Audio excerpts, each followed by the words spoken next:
лес. Вот такой, с поваленными деревьями. Здесь есть тропинка, но вот она туда ведет, и деревья все повалены. Но я буду пробираться, потому что природа, лес — это мое все.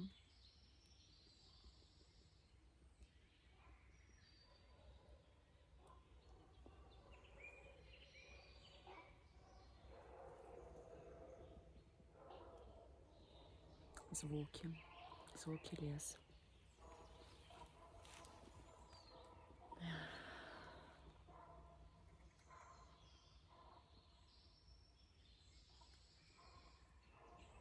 Знаете,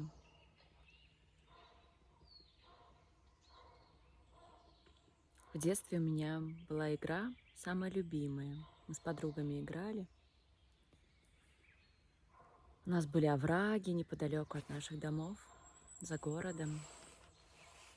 И вот мы ползали по этим оврагам. У нас была задача, например, до рассвета, точнее до заката, дойти до определенного пункта. У нас там был свой камень большой, где мы втроем, вчетвером становились на него, закрывали глаза и вращались. Я не знаю, откуда я это знала с детства. И мы говорили определенные слова.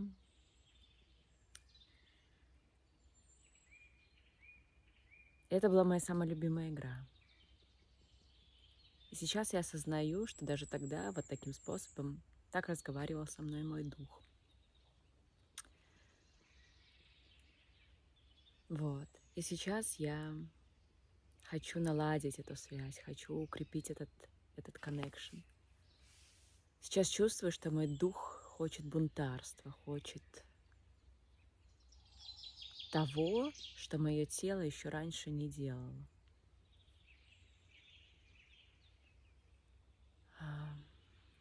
Вот, поэтому и бег, и купание в холодной воде — это такая дисциплина, новая для меня. В моей жизни было много аскез, и они все давали результаты. Когда-то была кундалини-йога, я проходила прямо определенные этапы, потому что там нужно 21 день или 3 месяца, желательно минимум, делать какой-то сет. Он непростой, совсем непростой.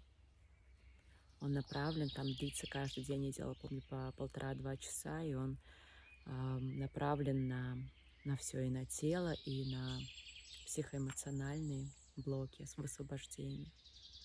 С питанием было много аскез, были детоксы. Да и аскезы были в жизни, когда я, например, там на полгода отказывалась от чая, кофе, сладкое, мучное, алкоголь на то время, когда я его еще пила.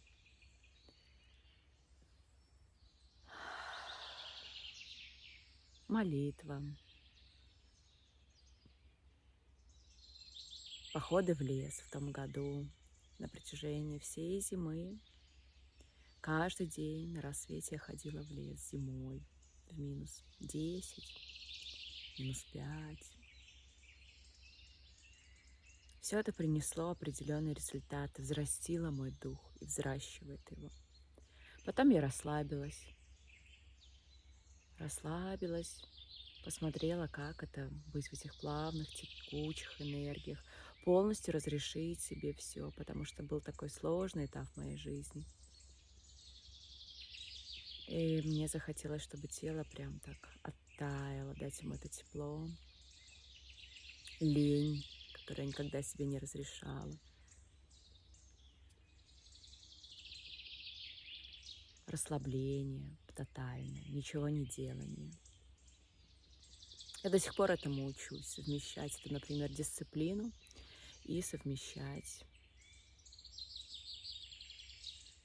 расслабленность, ничего не делание. Иногда мы слишком много делаем чего-то пустого, чтобы просто не быть внутри себя, не пребывать с духом, а убегаем как бы с помощью этого делания придумываем себе много дел, забот, которые иногда лишние. Да и с детства у меня было много дисциплины. Я училась в 2 школах: хореографическая школа и обычная школа. И мне никогда не было времени, чтобы вот так погулять, расслабиться, ничего не делать.